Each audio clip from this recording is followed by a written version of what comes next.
And now, your host, Evangelist Joel Torres. Hi everyone, welcome to Word of Power.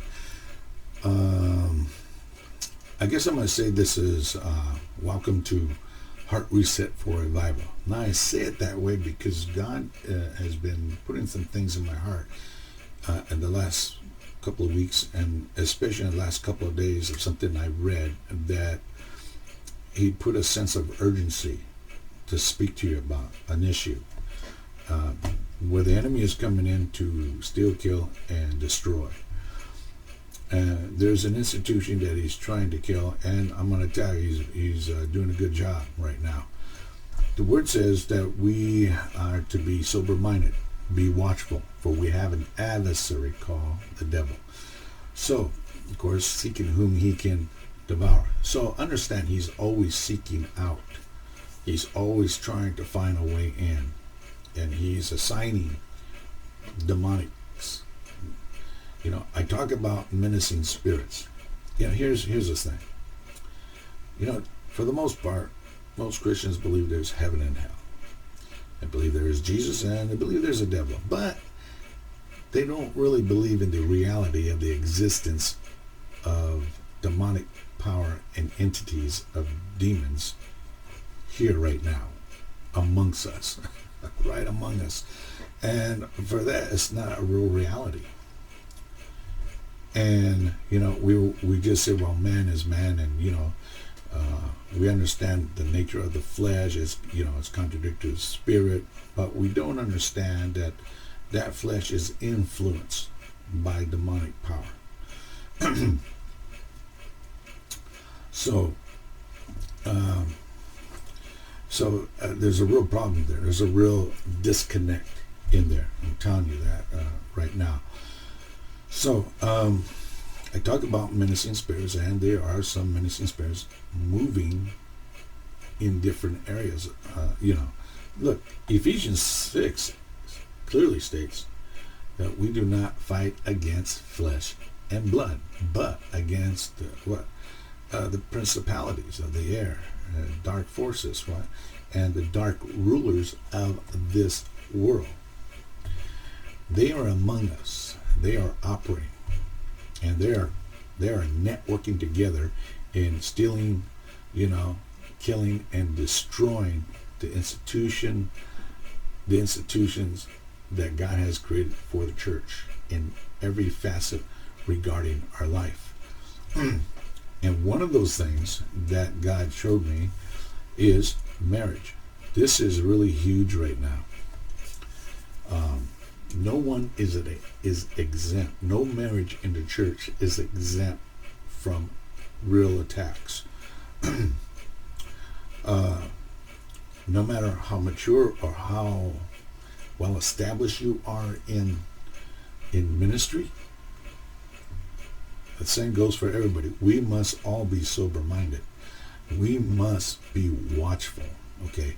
You know, it's like Nehemiah, right? When his guys are rebuilding the wall, what? They're drawing their swords out. They got a sword in one hand and a trowel in the other while they're maintaining and rebuilding the wall. They're being watchful. God would not put this stuff in the Bible unless there was a really, really good reason. For some reason we think that devils only existed when Jesus was around, and that's it. Well, look at what's going on with all the ghost hunters and all these cable shows. I mean, these are real. They're cryptic, creatures. Those are very real. Some Christians just can't believe it. I've had some Christians tell me, "Oh, I don't believe in Bigfoot." Well, sorry, but this boy has seen one, and not far from me. I've seen other things, and God is showing me, because revealing some of these things, because He wants me to understand how serious this really has gotten out of hand, and how we have slept for so long that we have allowed other people who believe in these in the darkness, who are influenced by darkness, Satanists and everything. That is on the rise right now. all this occult stuff is on the rise. I mean, they're teaching, young kids how to conjure up different things, Mary, Mary, Bloody Mary. I don't know if you heard that. And then there's another one, too, calling and conjuring other entities. And very quickly, in seconds, when they do the ritual, they come. But one will always get hit with a possession real fast. And it freaks everybody else out. So this is very real. I mean, look at the Ouija boards are a big comeback right now. If you go to a toy store, I've seen them even in Target, where they've got spirit boards and Ouija boards for kids, pink and blue. And parents are buying them. And we have a generation that is being controlled right now. Let me tell you something. This is very real. I remember seeing that several years ago when my granddaughter was about maybe 2 years old or 3. Probably about I'll say 3. But I remember annually, my wife always has us take Christmas pictures. And we take Christmas pictures with our grandkids every year. That's kind of a thing that she likes to do.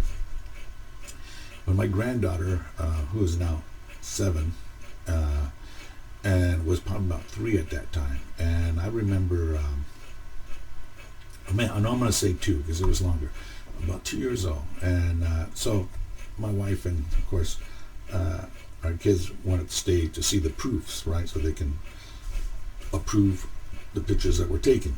So there was a little time there. We're at a mall, and across the mall was a toy store. And I remember I told my granddaughter, hey, you want to go look at some toys? She said, yeah. So we went, and we started at the back of the store and just started working ourselves down to the front, just looking at little toys. Hey, what would you like for Christmas? Kind of get some, what she likes. And I remember walking down the aisle nearest a display wall of toys. And as we're coming close to the front, for some reason my eye caught this couple that were down at the end of the aisle by the entrance. And the man was looking down at a shelf, at the bottom shelf. And the look and surprise that he had was not, oh wow, cool, you see that? No, it was really of concern. And they just walked down. And so I was curious, what did they see, So we're walking down, and so I looked down at the bottom shelf. And I'll be darned if there were Ouija boards, pink and blue Ouija boards for kids under 12. I said, what the heck? Why? They haven't been in stores like that for a long time. All of a sudden, there's a comeback in witchcraft and everything else. I can't tell you how many witches are in churches today. And don't be surprised if you have a family or someone there that practices witchcraft. Yeah, that's right, because the devil does go to church. And I've had to deal with that for 45 years in the church. That's a whole other story. Okay, so anyway, I'm looking down and I'm thinking, oh my God. And it was from that point that I began to see, as where we're at today, how that began to open so many doors in homes and all of a sudden destroying the minds of children to be more receptive to what they're trying to teach in the schools today, right? And so now we got a generation that's very philosophical, and everything that they look at, they've got to, the big word, process. And even to this day, when I'm ministering to somebody and I'm saying that God's got an anointing, He's got something He wants to, and it may be it's challenging them in some areas in their life right now, and they're looking at me with tears in their eyes and say, well, I know that, but I've got to process this. I said, process what? What, you're going to process your thoughts that is greater than God's thoughts? And you're going to process the way you're going to process is much greater than the way God processes and plans things. So basically, you have to process until you can approve it. It's like, you know, that's a real problem. And not many people will be successful in receiving what they hunger for because of that. Now, I'm just kind of laying a foundation of what I'm going to talk about. This was not really in mind that I was even talking about this issue in the church, and that is marriage. So, you know, as I said, excuse me, the enemy's coming like fire right now. He's coming like a storm. I mean, they are not hesitating. There are real spiritual beings. There are real cryptid beings coming through, you know, whether it be Bigfoot or whatever, you know, these things. There are a lot of demonic demon entities, physical demon entities coming through as well, you know, and everybody thinks, oh, that's just stories. No. Especially in the forests and in the woods. You may say, well, why? What does that have to do? Well, because a lot of the occult move or go into deep in areas where they cannot be discovered, so they have the freedom to do the rituals and spells and conjuring, and they leave doors open and marking their territory, you know, for the enemy. And many things are coming through. See, but Christians have a real hard time believing that stuff. As I get, again, you know, in Ephesians 6, we don't fight against flesh and blood. It talks not only about the heavenly principalities of evil that's sent there, but he also talks about the dark rulers here on earth.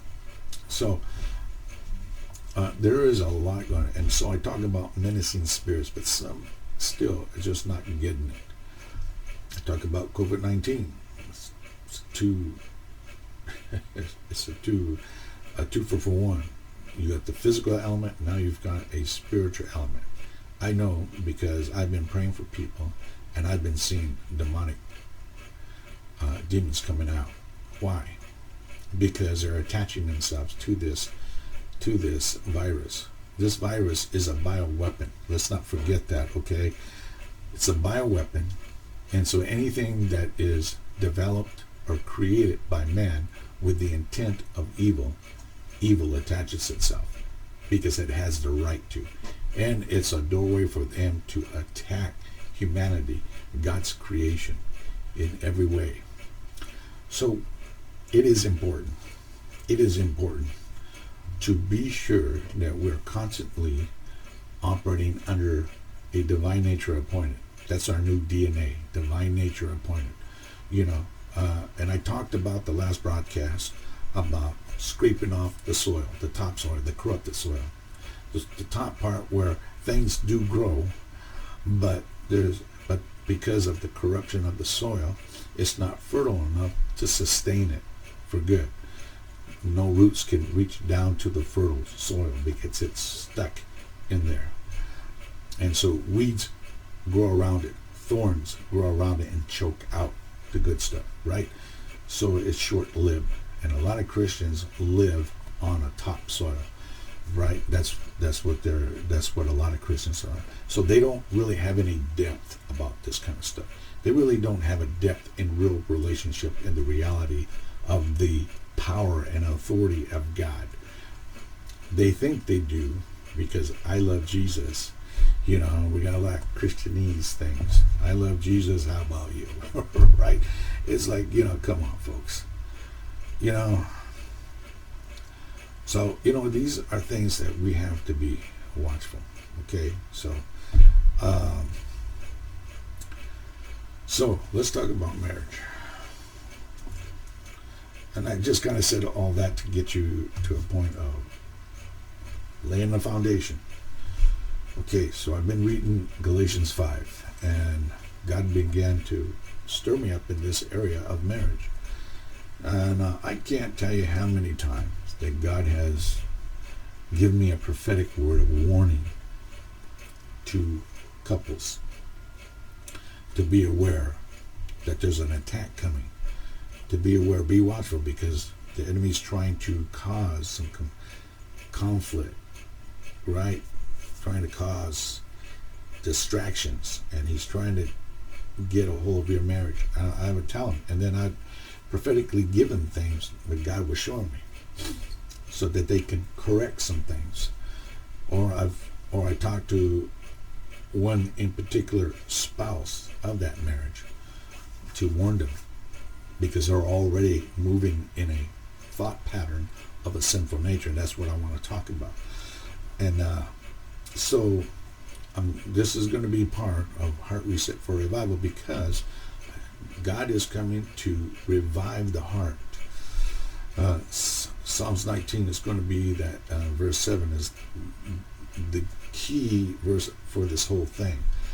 I'm not getting there just yet, but it says in verse 7, for the law of the Lord is perfect, reviving the soul. Another translation in the Amplified says, restoring the whole person. When you restore the whole person, everything else in his life or her life is also being restored and renewed. And the one thing that needs to be affected is the marriages. I'm talking to those of you who are married, and those of you who are thinking about getting married or maybe engaged. You need to hear this. Give you a heads up. Give you an advantage to to have a successful marriage. But it's hitting everybody. No one is exempt from that attack in marriages in the church. I mean, the marriages in the church have gone to an all-time low, if not greater numbers, greater statistics than even the world has. Let me tell you something. I've seen this time and time and time again. And so it's how we think. I've been talking about the thoughts of God, the plans of God, the purpose, the intended purpose of God through all that process.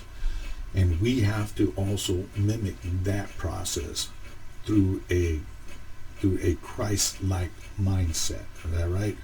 So in Colossians 3:10 it says that we are always needing to renew our minds, because there's always an ever-changing of events and issues in life that we constantly need to scrape up a brand new topsoil. See, because after a while everything gets corrupted, and again we've got to be committed. We've got to be able to scrape away that top layer of corrupted dirt. I told the story about my son-in-law and my daughter putting brand new grass in the front end recently in their backyard. It looks beautiful, but he had to scrape off 2 inches of dirt on the top soil. Why? Because it was already corrupted. Nothing could really grow. A lot of weeds and what grass did come through. When it rained, it would look beautiful, but then there was a lot of weeds that were just as green alongside it, but it began to choke out that grass, and it was short-lived. It would just dry up and look ugly, and then back to dirt. So he had to literally scrape it off and then water it every day, as I said, and then so that the roots would take down in the fertile ground and get oxygenated and feed the roots, that it would stay healthy, green, and strong. And that's what we to do in meditating, reading the Word, is what that does. That maintains and keeps our spirit healthy and strong and new, to look vibrant, so that we are that beacon in the world, that we are the salt and the light of the world. So let's get into it. I'm sorry if it took a little long to get to this place, but I just felt I just need to lay a foundation. Like I said, there are many times that the Lord would give me warning for people. And the unfortunate thing, I get all the crocodile tears and everything, but then in spirit I know by the time I'm done, they already made up their mind, and I already know the direction they're going to go. And they pay a price for it. Now, not that God can restore, because God can. He's a sovereign God. And if you're in that place right now, what I'm going to be talking about, and this is making you squeal in your chair, pay attention. All right, so here we go. I'm going to read out of Galatians 5, and from 5, 6, and I think all the way now to 10, and then I'll jump to 15, possibly 15, and then for sure 16, okay, and then some other verses, both in as well in chapter 6, okay. So listen up.